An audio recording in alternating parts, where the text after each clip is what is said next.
인생을 행복하게 사는 사람에게는 또 그럴 만한 이유가 다 있고, 또 인생이 행복하지 않게 사는 사람도 다 그럴 만한 이유를 가지고 있습니다.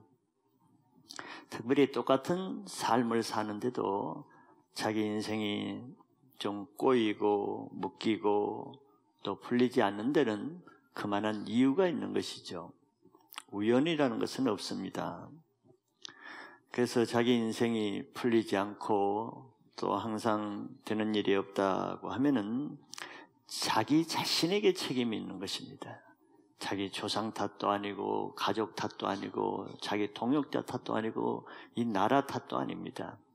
그거는 하나의 계기는 될 수 있어도 문제의 근본 핵심은 자기 자신입니다.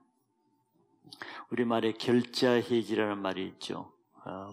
자기가 묶었으면은 자기가 그것을 풀어야 된다는 뜻입니다. 자기가 자기 인생을 꼬이고 버겁게 형통하지 않게 했으면은 그 문제는 자기 자신이 풀 수 있고 또 자기가 풀려고 해야만 풀어지는 것입니다. 그렇죠? 그런데 하나님이 아무리 복 있는 말씀을 매주 이렇게 주셔도 그 말씀으로 복을 받는 것은 자기가 해야 되는 거잖아요. 옆에 분이 아무리 오늘 말씀 너무 놀랍다. 오늘 말씀은 당신에게 형제님에게 딱 맞는 말씀이다. 자기가 그것을 받아들이고 믿고 자기가 그것을 살지 않으면 안 되는 것이죠. 잠언서 26장 2절에 보면은 까닭 없는 저주는 참새가 떠도는 것과 제비가 날아가는 것 같이 이루어지지 아니하느니라 그랬어요. 우리가 저주를 경험하면은 이해가 잘 안 되죠. 왜 이렇게 나에게 이런 일이 생겼는가? 왜 내가 교회도 잘 다니고 예배도 잘 참석하는데 나에게 이런 일이 왜 오는가? 근데 까닭 없는 저주는 없다 그랬습니다. 참새가 일로 가고 싶으면 절로 가고 제비가 절로 날아가고 싶으면 날아가고 이렇게 되는 것이 아니라는 거죠. 저주는 이유 없이 아무에게나 오지 않는다는 뜻입니다. 저주가 임할 만한 까닭이 있다는 것이죠. 그러므로 그 이유를 바로 알 때 그 문제도 해결할 수 있습니다. 그래서 사람이 겸손해야 되는 거예요. 겸손해야만 하나님의 말씀으로 자기에게 주어진 그 문제의 원인과 해결책을 말씀해 주실 때 그걸 인정하고 받아들이고 그렇게 할 수 있지, 사람이 교만하고 마음이 완고하면은 문제 해결을 줘도 그것을 받지 못합니다. 그래서 겸손한 사람이 복이 있는 것이고 오만한 사람이 주어지는 복을 스스로 뿌리치는 일을 하는 것이에요. 우린 1절, 2절 앞에서 쭉 봤습니다. 복 없는 사람은 복 없는 것을 선택해서 그 길을 가고 있어요. 악인의 길을 따라 죄인의 길을 가고 오만한 자리에 앉는 그 삶을 누가 합니까? 자기가 선택하는 거죠. 그런 삶을 그 사람들은 복 있는 것으로 여깁니다. 그것이 좋게 보이잖아요. 죄인들은 죄를 짓는 것이 행복해 보이고 좋게 보이기 때문에 그 길을 갑니다. 그러니까 그것이 그 사람을 복 없게 만드는 것이죠. 먼저 복 없는 사람의 모습을 한번 봅니다. 우리 앞에서 복 있는 사람은 하나님의 말씀을 절거하며 주야로 그 말씀을 묵상하며 말씀의 뿌리를 두는 삶을 산다고 보았습니다. 그런 그 삶은 시냇가에 뿌리를 내린 나무처럼 철을 따라 열매를 맺고 잎사귀가 푸르고 하는 일마다 다 형통한다 그랬어요. 그럼 복 없는 사람은 그와 반대겠죠. 그런데 악인 여기에 4절에 보면 그런데 악인들은 그렇지 아니하며 이렇게 하잖아요. 악인들은 복 있는 사람과 다르다는 거예요. 복 있는 사람과 다르게 살고 다른 데 뿌리를 두고 있으니까 다른 열매를 낳고 다른 삶을 살게 된다 그 말이겠죠. 그래서 악인들은 그 삶에 우선 열매가 없습니다. 특별히 무슨 열매? 하나님이 원하시는 열매, 선한 열매, 변화의 열매가 없고 그 잎사귀가 푸르지 않아요. 그 잎사귀가 마르고 창백하고 얼굴은 기쁨이 없고 어둡죠. 악인들은 그 뿌리가 메마른 광야 같은데 물 없는 곳에 뿌리를 두고 있기 때문에 그렇습니다. 하나님 말씀에 기초한 삶이 아니라 악인들이 말하는 그 사람들의 말을 신뢰하고 그 말에 영향을 받아서 그 말을 따라 살기 때문에 그렇습니다. 그러나 하나님 말씀을 즐거워하기보다 세상 말을 즐거워하고 세상 뉴스나 인터넷이나 세상 매스미디어에 나오는 세상 사람의 말이 더 신뢰가 가고 더 즐겁기 때문에 그런 길을 가게 되지 않겠어요? 그래서 각 사람은 자기 행동하는 것은 자기 마음대로 할 수 있지만 그러나 알아야 될 것은 그 열매도 자기가 거둔다는 것입니다. 자기가 그 열매에 책임을 지게 된다는 거죠. 그래서 악한 자들은 자기가 심은 대로 악한 열매를 거두니까 그 삶이 괴롭고 악한 거예요. 많이 얻고 뭘 하기는 하는데 재미를 누리고 즐거움을 누리곤 하는데 실제 자기의 삶은 고통과 짜증과 불만과 원망과 원통함이 있다는, 그게 자기가 심은 열매입니다. 무엇을 하든지 하는 것마다 안 되고 될 것 같다가도 나중 마지막 판에 안 되고, 내가 하면은 안 되는 일이 다른 사람이 하면은 잘도 되고, 이것은 우연이 아닙니다. 재수가 없어 그런 것이 아니고 자기가 뿌린 열매가 그렇게 나타난다는 것이죠. 그러면 깨달을 자는 깨달아야 됩니다. 겸손한 자는 그것을 통해서 자기를 돌아보는 기회가 돼야 되죠. 하나 앞에 자신이 나갈 수 있는 기회가 되면은 그것을 해결할 수 있는 기회가 됩니다. 우리 인생이 공고하게 되고 불행하게 되는 것은 성경 여러 곳에서 이유와 해답을 다 말씀해 줬어요. 우리가 잘 아는 대로 시편 107편에 보면은 우리 인생의 문제를 이렇게 말했습니다. 사람이 흑암과 사망의 그늘에 앉으며 공고와 쇠사슬에 매임은, 참 이런 인생들이 있죠. 하는 일마다 어두운 흑암이, 앞이 안 보이는 인생, 사망의 그늘에 앉는다는 것은 정말 죽고 싶은 마음, 죽지 못해 사는 인생, 그것이 사망의 그늘 아니겠어요? 사람이 사는 게 아니라 목숨이 붙어 있으니까 그냥 살아가는 인생. 그러면 그 삶이 공고와 쇠사슬에 매입니다. 공고에 매이고 쇠사슬 같은 데 묶이면 뭘 할 수가 없어요. 할 수 있는 일이 없어요. 내가. 저게 복 없는 인생이고 저주에 묶인 인생이죠. 그런데 아까 잠언서에 저렇게 되는 데는 재수가 없어서 그냥 되는 게 아니라는 거죠. 까닭 없이 되지 않는다는 겁니다. 그러면 저런 인생이 되면은 그 까닭이 뭔지를 생각해 볼 기회가 주어지면은 그 문제도 해결할 수 있는 거예요. 교만한 사람은 저런 상태에서 어떻게 합니까? 왜 하나님이 나를 이렇게 하고, 왜 내 인생은 이렇게 되고, 저 사람 때문에 내가 이렇게 되고, 세상이 이러니까 내가 이래 되고, 왜 이런 식으로 풀려고 그러는 거예요. 그러니 그 길은 더 막히고 그 인생은 더 쇠사슬에 매이게 되는 거죠. 11절에 그 원인, 까닭을 말하고 있습니다. 왜 그런가? 하나님의 말씀을 거역하며 지존자의 뜻을 멸시함이라 그랬어요. 말씀입니다. 복 있는 자는 반대잖아요. 복 있는 자는 하나님의 말씀을 즐거워하며 주야로 그 말씀을 묵상하고 그 말씀을 따라 순종하며 그 말씀에 속한 하나님의 뜻을 존중이고 행하는 자가 복 있는 자인 반면에 복 없는 자는 저기에서 걸리잖아요. 하나님의 말씀을 줘도 말씀대로 안 살고 말씀을 불평하고 욕하고 하나님이 자기에게 주신 뜻을 예배를 통해서 셀 모임을 통해서 리더를 통해서 여러 상담과 교제를 통해서 여러모로 자매님, 형제님 이렇게 하세요. 그렇게 하면 안 됩니다. 지존자의 뜻을 주위 사람을 통해서 얼마나 많이 알려줍니까?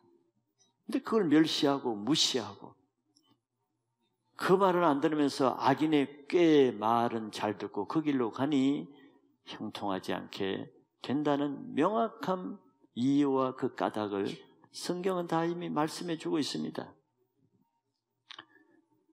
현재 자기 인생이 너무 힘들고 고통스럽다면은 먼저 지금까지 그동안 자신이 하나님의 말씀을 어떻게 대했는가를 겸손하게 한번 돌아보는 기회가 되어야 됩니다. 내가 매주 주어지는 하나님의 말씀에 어떤 반응을 하고 그 뒤에 그 말씀을 따라 살았는지, 주일로 끝이고 6일 동안 사람들의 꾀를 따라 살았는지, 말씀이 나에게 줘서 양심에 걸리고 찔림을 받았는데도 그걸 거스리고 멸시하며 살았는지, 내가 하나님의 말씀을 어떻게 대하는지 그걸 돌이켜 보면은 왜 내 인생이 이렇게 공고한가 그 이유도 알 수 있습니다. 그래서 그런 문제는 해결 방법은 하나죠. 하나님의 말씀에 대한 자세를 바꾸고 하나님의 뜻에 대한 자기의 태도를 바꾸는 데서 문제를 찾아야 됩니다. 그래서 그런 문제는 지금부터라도 하나님의 말씀을 대하는 자신의 자세만 새롭게 해도 그 말씀이 자기 인생을 변화시켜 줄 거예요. 하나님은 그런 위경 가운데 말씀을 보내서 그 문제를 해결해 주시는 분입니다. 여기 4절에 악인들은 그렇지 아니하며 그랬죠. 말씀을 따라 살지 않는 악인들, 말씀을 무시하고 멸시하면서 사는 사람들은 오직 바람에 나는 겨와 같도다 그랬습니다. 바람에 나는 겨. 요즘은 뭐 바람에 나는 겨를 볼 일이 별로 없죠. 옛날에는 다 방앗간이 없으면 곡식을 찧어가지고 바람 부는 날 그 조금 언덕 있는 곳에 올라서 이 겨를 까불립니다. 그럼 바람이 부면 이 알곡은 땅에 바닥에 그대로 수직으로 떨어지고 바람은 날려서 어디로 날아가는지 몰라요. 지 마음대로 바람 부는 대로 온 데 날아가는 겁니다. 그것을 말씀하는 거죠. 즉 바람에 날리는 겨는 바람 부는 대로 날아가는 인생이라는 뜻입니다. 정체 없는 인생이죠. 그래서 이런 사람은 하나님의 말씀대로 사는 사람은 하나님의 말씀을 따라 바로 그 밑에 알곡으로 떨어지는데, 하나님의 말씀대로 살지 않으면은 악인들의 꾀를 따라서 이 사람이 이런 말하면 거기 솔깃해서 절로 갔다가, 또 이 사람이 이런 말하면 여기 갔다, 이 사람에게 붙었다가 저 사람에 붙었다가 정체가 없어요. 하나님 말씀 하나면 족한데, 하나님 말씀이면 한 곳에 뿌리를 내리고 있으면 되는데, 이 사람 말 들으면 이게 맞는 것 같고 저 사람 말씀 들으면 저렇게 살아야 될 것 같고, 그게 바람에 나는 겨와 같은 인생입니다. 그러면 그 사람이 교회 와서 하나님의 말씀을 들을 때 하나님의 말씀도 그 중에 하나가 될 수밖에 없죠. 일본 사람들이 800만 종교 신을 가지고 있다고 말하죠. 그 사람들 예수를 정해도 800만 신 중에 하나로 예수를 받아들이기 때문에 문제가 되는 거죠. 그런데 교회에서 하시는 말씀, 성경이 하시는 말씀, 그것이 자기 인생의 모든 것이 되어야 할 때지, 그것이 하나의 참고할 만한 그 많은 철학, 많은 이론 중에 하나로 받아들이면 좋은 감탄지구처럼 자기에게 좋으면 받아 삼키고 싫으면 뱉어버리는 그런 삶이 되겠죠. 그것이 바람에 나는 교회입니다. 하나님의 말씀을 들어도 하나님의 말씀은 가볍게 여기고 사람의 말은 아주 중요히 여기고, 그래서 인생은 누구를 따라서 누구의 말을 듣고 누구와 함께 하는가가 자기 인생을 결정하는 거예요. 왜냐하면 하나님도 사람을 통해서 일하시죠. 하나님의 사람을 통해서 하나님의 뜻을 알려주고 하나님의 말씀을 전해주고 그런 사람과, 즉 의로운 사람과 함께하며 그 사람의 말을 듣고 살면은 그 사람과 함께 의인의 길로 가게 되고, 사단도 마찬가지입니다. 사단도 자기 사람을 통해서 일해요. 자기 사람을 통해서 자기 말을 전하고 자기 뜻을 전해요. 그래서 내가 누구 말을 듣고 누구와 함께 누구를 따라가는가, 그것이 자기 인생을 결정하게 됩니다.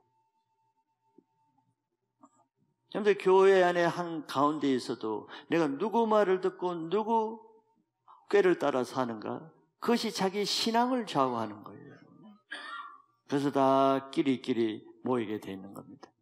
하나님을 사랑하는 사람은 하나님 사랑하는 사람끼리, 하나님을 사랑하기보다 세상 꾀로 사는 사람은 그 사람들끼리 모이게 됩니다. 그래서 인생이 두 길로 나누어지는 거죠. 이와 같이 신앙이 자라지 않고 삶의 열매가 없는 사람은 말씀의 뿌리를 내리지 않기 때문입니다. 그것이 가장 큰 문제예요. 말씀을 우선 못 받는 것이고, 말씀을 들어도 순종하지 않는 것이고, 말씀을 무시하는 것이 자기 인생의 저주의 원인입니다. 그래서 복 있는 삶을 살고자 한다 그러면은, 지금까지는 내가 그렇게 살아왔다 할지라도 첫째 날 강력하게 말씀한 대로 자기 삶의 스타일을 한번 뿌리채 갈아엎어야 됩니다. 말투 하나부터, 눈빛 하나부터, 행동 하나부터. 그러지 않고는 좀 미안한 말이지만 소망이 없어요. 자기 스타일을 안 바뀌는데, 붕어빵 틀을 안 바꾸는데 거기서 뭐가 새로워지겠어요? 그래, 정말 뼈를 깎는 십자가를 지지 않고는 자기 삶이 잘 안 바뀝니다, 사람이. 지금까지 그렇게 살아온 사람도 정말 말씀에 따라 살려고 하면은요, 내가 내 힘으로는 할 수 없어도 그런 마음을 가지고 내가 시작만 하면은 하나님이 그 사람은 변화시켜 갈 수 있도록 도와주십니다. 그래서 변화되는 거예요. 그런데 내가 시작은 내가 해야 되는 겁니다. 내가 하려고 해야 하나님이 도와주시는 거죠. 그러면은 하나님은 모든 지나간 아브라함의 저주도 끊어지고, 바울의 과거의 종교의 세력도 끊어지고, 하나님은 넉넉하게 새로운 삶을 주실 수 있는 좋으신 분이라는 것을 인정하시고 믿으시기 바랍니다.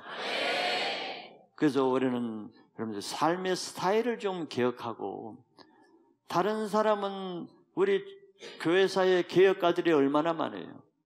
저번길리, 또 존 후스, 또 위클립, 이런 사람들은 자기 나라, 자기 민족, 기독교를 개혁하기 위해서 자기 몸도 순교하는데, 다른 영혼들을 위해서 자기 목숨도 버리는 이런 개혁을 하는데, 아니 자기 인생을 위해서 자기 인생 좀 개혁하고, 자기 인생을 위해서 십자가에 좀 죽이는, 자기 스타일 죽이는 것도 하라는데 그것도 못한다면 너무 부끄러운 것이죠.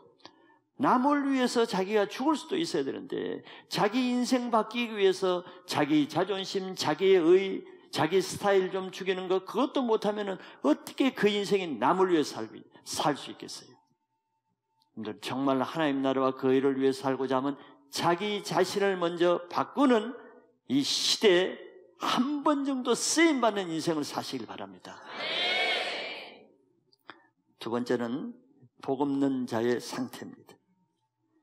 악인들은 장차 자기들이 지금까지 살아온 그 삶보다 더 심각한 결과가 있다는 것을 모릅니다.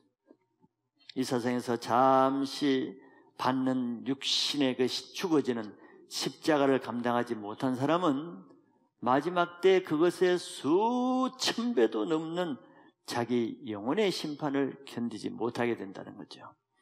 근데 지금 내가 자신의 행복을 위해서도 조금 자기 십자가, 고난, 자기 부인도 그 괴로워서 하지 못한 사람은 그거 하지 못하는 대가로 장차 하나님의 심판대 앞에서 그날에 받을 형벌이 얼마나 더 큰가를 한번 생각해 보세요. 지금 잠시 받는 이 환난의 가벼운 이것도 감당하지 못하면은 그날의 그 대가로 받는 고통은 정말 고통스러운 거예요. 지금 말씀이 그것을 말씀합니다. 5절에 그러므로 악인들은 심판을 견디지 못하며 그랬어요. 먼저 심판을 견디지 못합니다. 그날의 심판을 면하려면은 지금 차라리 십자가에 자기를 죽이고 자기를 십자가에 못 박는 그 고난을 감당하는 편이 낫지 않겠습니까? 지혜로운 사람이 되어야 됩니다. 악인들은 하나님의 말씀을 거스리고 악한 꾀를 따라 살기 때문에 오만한 인생이 된다고 했습니다. 그들은 자기 원하는 대로 사는 거죠. 하나님의 말씀이 있든 말든 하나님의 뜻을 알든 말든 상관없이 자기 원하는 대로 오만한 삶을 살고, 그래서 그 사람들은 악한 꾀를 지혜롭게 여깁니다. 그러나 그 사람들이 하나 알아야 될 것은, 한 가지 피할 수 없는 것은 하나님의 심판이라는 겁니다. 사람이 하나님의 심판을 믿지 않거나 심판을 무시하고 살면 어떻게 살게 되겠어요? 막 살게 되겠죠. 한마디로 막 살게. 되는 대로 자기 마음대로 하고 싶은 대로 살지 않겠어요? 절제할 이유가 없잖아요. 자기 성질 절제할 이유가 없죠. 자기 좋은 대로 하겠죠. 남이 고통을 받든 상처를 받든 모임에 자기 걸림돌이 되든 말든 자기 스타일대로 사는 거예요. 심판이 없다고 생각하는 사람들의 모습입니다. 자기 마음대로 살 수 있습니다. 그러나 그런 사람들이 하나 알아야 될 것은, 하나님의 심판은 자기 마음대로 피할 수 없다는 것을 알아야 됩니다. 이 세상에서는 자기 마음대로 살 수 있어도 자기 마음대로 할 수 없는 한 가지가 있어요. 하나님의 심판은 자기가 피하고 싶다고 해서 피하지도 않고 자기 마음대로 심판을 받을 수 있는 게 아닙니다. 그거 한 가지만은 알아야 됩니다. 그래서 악인들의 삶은 하나님의 심판 전까지만 허용되는 한시적인 삶이에요.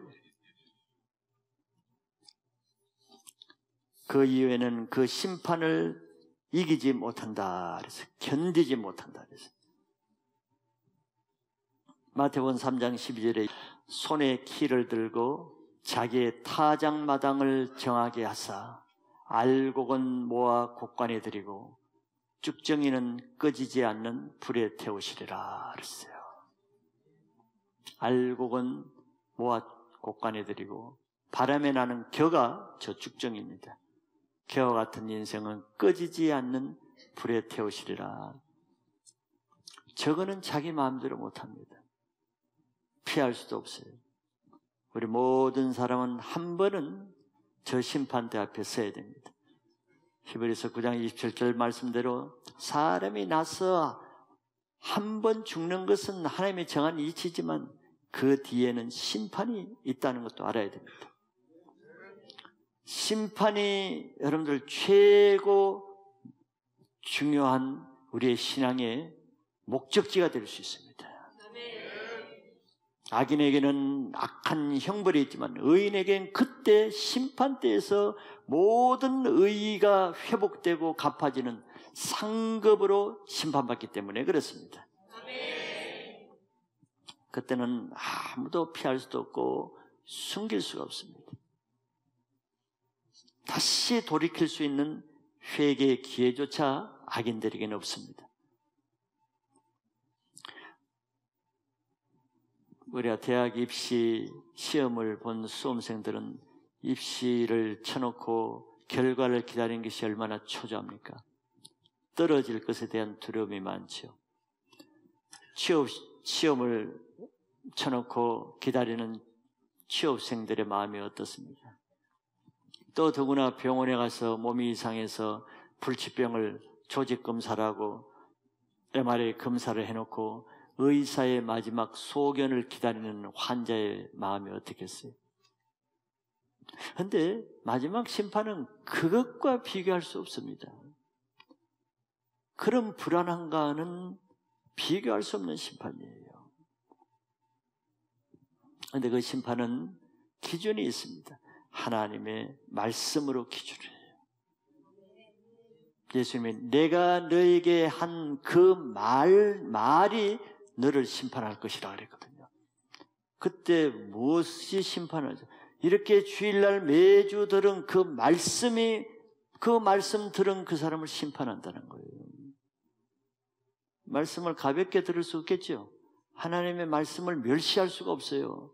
내가 멸시할 수는 있으나 하나님은 멸시당하지 않는 것이 문제죠. 멸시한다고 그 말씀이 없어지는 게 아닙니다.